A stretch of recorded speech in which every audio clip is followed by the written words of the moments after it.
दोस्तों, आप सभी का स्वागत है इंडियन पॉलिटी की सीरीज़ में। ल्यूसेंट की सीरीज़ डिस्कस कर रहे हैं, इसका पार्ट 16 है।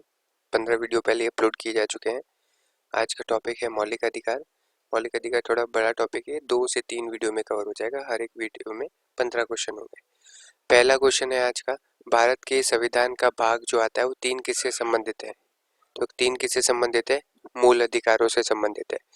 नेक्स्ट क्वेश्चन आता है, भारतीय नागरिकों के मौलिक अधिकारों का वर्णन जो होता है किस अनुच्छेद में मिलता है?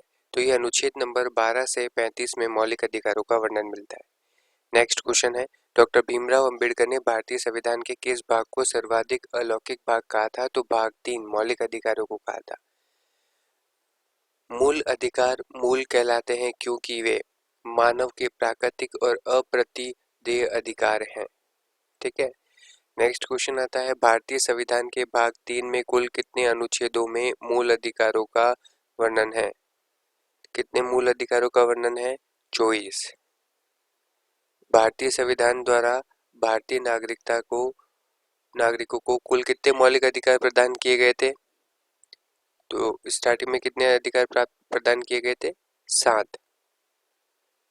तो अब वर्तमान में भारतीय नागरिकों को उनके पास मौलिक अधिकार है? 6। एक कौन सा कम हो गया? संपत्ति का अधिकार, जो कि 44वें संविधान संशोधन के द्वारा मूल अधिकारों में से हटा दिया था। भारतीय संविधान में न्यायालय में कौन प्रवर्तनीय है? नीति निर्देशक सिद्धांत, प्रस्तावना, मूल कर्तव्य और मूल अधिकार। तो इसका आंसर आ जाएगा मूल अधिकार, न्यायालय में प्रवर्तनीय। नेक्स्ट क्वेश्चन आता है, मौलिक अधिकारों का निलंबन कौन कर सकता है? तो मौलिक अधिकारों का निलंबन जो कर सकते हैं वो है राष्ट्रपति। नेक्स्ट क्वेश्चन आता है, मूल अधिकारों को सर्वप्रथम किस देश में संवैधानिक मान्यता प्रदान की गई थी? तो संयुक्त राज्य अमेरिका। भारत के संविधान में मौलिक अधिकार मूल अधिकार संविधान का हिस्सा थे। चौथे संशोधन द्वारा जोड़े गए थे या संसद द्वारा 1952 में, या 42वें संविधान संशोधन। तो ये मूल संविधान का हिस्सा थे। मौलिक अधिकारों को लागू करने का दायित्व किसका है? उच्चतम न्यायालय पे भी है, उच्च न्यायालय पे भी है। तो इसका सही आंसर हो जाएगा सी, दोनों।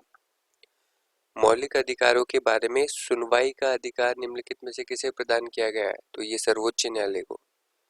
संविधान में उद्घोषित मौलिक अधिकारों में संशोधन किया जा सकता है केवल संसद के द्वारा। नेक्स्ट क्वेश्चन आता है, भारतीय नागरिकों को प्रदान किए गए मूल अधिकारों को निलंबित नहीं किया जा सकता। निलंबित किया जा सकता है, किसी भी परिस्थिति में निलंबित नहीं किया जाता। ऊपर निर्दिष्ट में से सभी सही है? सही नहीं है, तो इसमें निलंबित किया जा सकता है। इस टॉपिक का पार्ट 1 यहीं पे समाप्त होता है। आप सभी का यहाँ तक बने रहने के लिए बहुत बहुत धन्यवाद।